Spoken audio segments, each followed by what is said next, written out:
सिया राम। जय सिया राम। तब मुनि कहु सुमंत्र सन, सुनत चलो हर साई। रथ अनेक बहुबाज गजे, तुरत सांवारे जाई। तब मुनि ने सुमंत्र जी से कहा। वे सुनते ही हर्षित होकर चले कि श्री राम का राज तिलक होना है। उन्होंने तुरंत ही जाकर अनेकों रथ घोड़े और हाथी सजाए। जह तह धावन पठई, पुनि मंगल द्रव्य मंगाई। हरस समेत वशिष्ठ पद, पुनि सिरुनायऊ आई। और जहाँ तहाँ सूचना देने वाले दूतों को भेजकर मांगलिक वस्तुएं मंगाकर फिर हर्ष के साथ आकर वशिष्ठ जी के चरणों में सिर नवाया। नवा प्रायण 8वां विश्राम। अवधपुरी अति रुचिर बनाई, देवन सुमन वृष्टि झरि लाई। राम कहा सेवन कन बुलाई, प्रथम खगन अनवान हो जाई। अवधपुरी बहुत ही सुंदर सजाई गई। देवताओं ने पुष्पों की वर्षा की झड़ी लगा दी। श्री रामचंद्र जी ने सेवकों को बुलाकर कहा कि तुम लोग जाकर पहले मेरे सखाओं को स्नान कराओ। सुनत वचन जह तय जन धाये, सुगवादि तुरत अनवाये। पुनि करुणा निधि भरतु हकारे, निज कर राम जटा निरुआरे। भगवान के वचन सुनते ही सेवक जहाँ तहाँ दौड़े और तुरंत ही उन्होंने सुग्रीव आदि को स्नान कराया। फिर करुणा निधान श्री राम जी ने भरत जी को बुलाया और उनकी जटाओं को अपने हाथों से सुलझाया। अनवाये प्रभु तीनों भाई, भगत वत्सल कृपाल रघुराई। भरत भाग्य प्रभु कोमलताई, शेष कोटि सत सकहि न गाई। तदंतर भक्त वत्सल कृपालु प्रभु श्री रामचंद्र जी ने तीनों भाइयों को स्नान कराया। भरत जी का भाग्य और प्रभु की कोमलता का वर्णन अरबों शेष भी नहीं कर सकते हैं।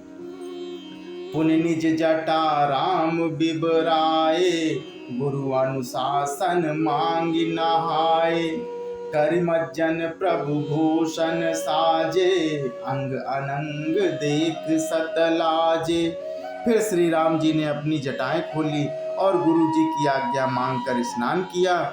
स्नान करके प्रभु ने आभूषण धारण किए। उनके सुशोभित अंगों को देखकर असंख्य कामदेव भी लजा गए। सासुन सादर जान कहीं, मज्जन तुरत कराई। दिव्य वसन वर भूषण, अंग अंग सज बनाई। इधर सासुओं ने जानकी जी को आदर के साथ तुरंत ही स्नान करके उनके अंग अंग में दिव्य वस्त्र और श्रेष्ठ आभूषण भली भांति सजाए पहना दिए। राम बाम दिशि शोभित, रमा रूप गुण खानी। देखी मातु सब हर्षी, जन्म सुफल निज जानी। सुन खगेश तेहि अवसर, ब्रह्मा शिव मुनि वृंद। चढ़ विमान आए सब, सुर देखन सुख कंद। श्री राम के बाईं ओर रूप और गुणों की खान श्री जानकी जी शोभित हो रही हैं। उन्हें देखकर सब माताएं अपना जन्म सफल समझकर हर्षित हुईं। काकभूषुंडी जी कहते हैं कि हे पक्षी राज गरुण जी सुनिए। उस समय ब्रह्मा जी, शिव जी और मुनियों के समूह तथा विमानों पर चढ़कर सब देवता आनंद कंद भगवान के दर्शन करने के लिए आए। प्रभु बिलोकि मुनि मन अनुरागा, तुरत दिव्य सिंहासन मांगा। रवि सम तेज सुवरनि न जाई, बैठे राम द्विजन सिरुनाई। प्रभु को देखकर मुनि वशिष्ठ जी के मन में प्रेम भर आया।